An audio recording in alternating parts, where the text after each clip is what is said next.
Salve te discipuli, this is Help for Your Latin Studies in Henle First Year Latin, exercise 121. In this exercise, we are asked to translate sentences from English into Latin. And so we have a number, in each sentence we have a verb, and it has a tense, and it has number and person, and so we need to figure out how we might translate the particular verb. Remembering that in Latin, verbs often come at the end of the sentence, so we can save our verbs for last. We also have at least one, two, maybe three different nouns in each sentence, and so we need to consider what the noun job is in the sentence so that we can apply the correct ending as well to our nouns. So let's look at number 1 of exercise 121, which says the slaves were carrying the grain into the towns.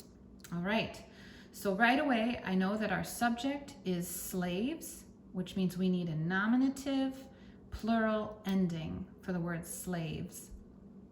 I'm going to skip over were carrying because we're going to do our verb at the end and worry about that in a little bit. The grain, okay, so what were the slaves carrying? They were carrying the grain. So we have an SVT DO, that's our direct object, which means it needs to be accusative, and in this case it needs to be singular, right? Because it's not talking about the grains, it's saying the grain. And then we have into, a preposition, into what? The towns, object of the preposition. And so this noun will either take ablative or accusative, this preposition will either take the ablative or accusative. We'll consider which would be appropriate when we get to that point.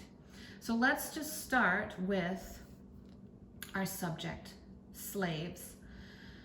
That is from our Latin vocabulary, servus, servi. So it is a second declension noun. And we want it to be in the nominative case, and we want it to be plural. So us, I, o is out, but e, orum, is, os, e. So we want that servi. Okay, servi. What were they carrying? We're going to do grain next. Okay, our Latin word for grain is frumentum frumenti. And so that is a neuter noun of the second declension. So I, o, o. We want it to basically be frumentum in the accusative case. This is our direct object, so we want it accusative and singular. I, o, frumentum.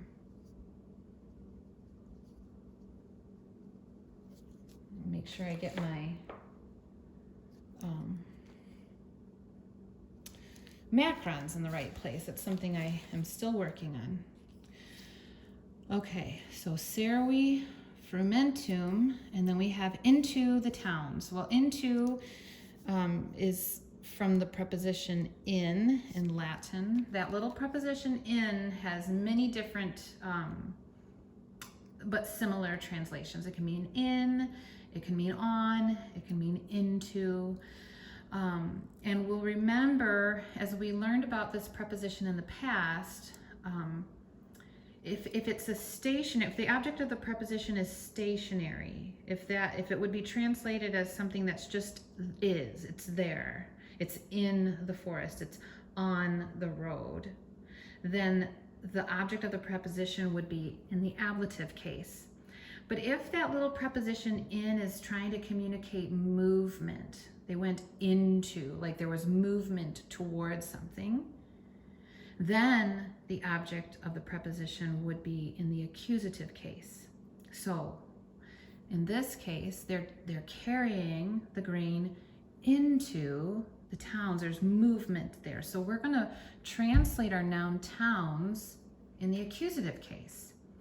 And that vocabulary word for towns is oppidum, oppidi, another neuter noun of the second declension. We want that in the accusative case, and it's plural. Okay? So, I, o, those are our singular forms. And the neuter plural forms of the second declension would be a, orum, is, a, is. So, oppida. Okay, oppida. And now we're going to think about our verb. All right, our verb, we're carrying.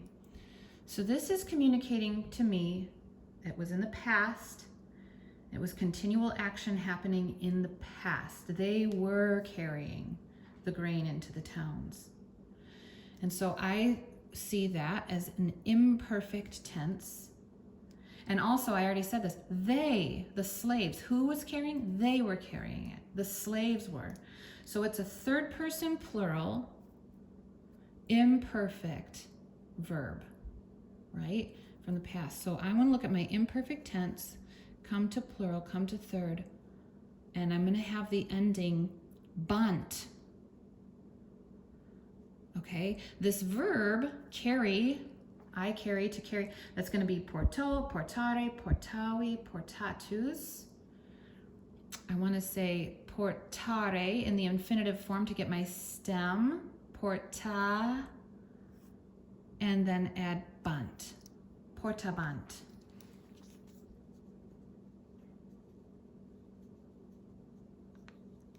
And that's the first translation of that sentence, or that's the translation of the first sentence. Okay, and there's only a few here, so I'm going to leave you with that. I want you to think through each word, each noun, what its job is, and how to apply the appropriate ending as you consider the noun's case and number. And the case and number. And then with the verb, you need to consider what is the tense, what is the person, what is the number, and apply the appropriate ending according to your grammar rules. I hope this has been helpful to you. Have a great day.